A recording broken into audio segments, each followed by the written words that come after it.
हमारी मांगे पूरी करो, होली में चोली फ्री करो। जब तक मार्च में होली रहेगा, भौजी के नखरा नहीं चलेगा। खिलकरी भौजी, छियतरी भौजी, ढेरन सैबा लोग बोलाई का प्रशासन के ना मनबा।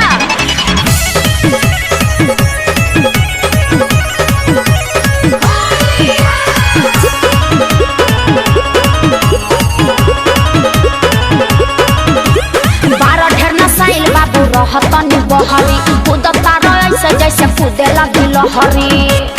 अरे काहे उत्पादन कइले बड़ा लोग। 12 ढेर नसाइल बाबू रहतनी बहरी कूदता ऐसे जैसे कूदे लगी लहरी। पानी ना कुमार जे रंग बाबे खाती हरी। हमारी पिचकारी कहाँ चलेगी, की भौजी जहाँ रहेगी। जब तक सूरज चांद रही, चोली बरांड रही। देखो भाग जासन न त घिना घिना के गोरियाई कह देतानी। हमारी मांगे पूरी करो भौजी, होली में चोली फ्री करो भौजी। हमारी मांगे पूरी करो भौजी, होली में चोली फ्री करो भौजी।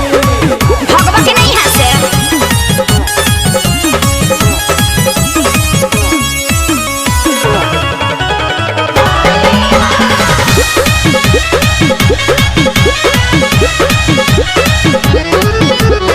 बानी न माला सरकारी रे रंग जयोइल तुआरी रे।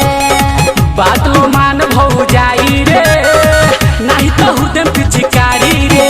देखो होली के मतलब का लिमिट में रहो। बानी न माला सरकारी रे रंग जयोइल तुआरी रे। बात लो मान भौजाई रे, नहीं तो हृदय पिचकारी रे। बाटे क्या करा में दम जे हमारा के पकड़ी। मकई के रोटी ताबा में, भौजी के लहंगा हवा में। गली गली में शोर है। भौजी हमारे में जो दुर्जा एकदम थेथरे बारा जा अपना दीदिया के लगोई। हमारी मांगे पूरी करो भौजी, होली में चोली फ्री करो भौजी। हमारी मांगे पूरी करो भौजी, होली में चोली फ्री करो भौजी। थुथुन रंग देव।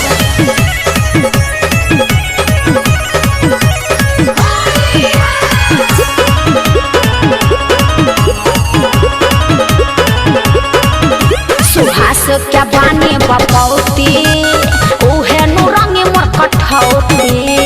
जाइब नो बिना रंग ले जो बना है, चाहे करिया ही मारी पीटी। हाँ तो 10 तहर भी बढ़ जाई कह देतनी। सुहास क्या बानी बपौती उहे नु रंगी मोर कठौती। जाइब नो बिना रंग ले जो बना, चाहे करिया ही मारी पीटी। अरे तोरा मन हमसे लड़ल महंगा पड़ी। कितनो करबो जादू टोना, रही तोरे कोना। जे भौजी तर पाएगी। होली नहीं मनाएगी। जाए अजहर सुधीर ना मन बतल है पीछे से रंग। हमारी मांगे पूरी करो भौजी, होली में चोली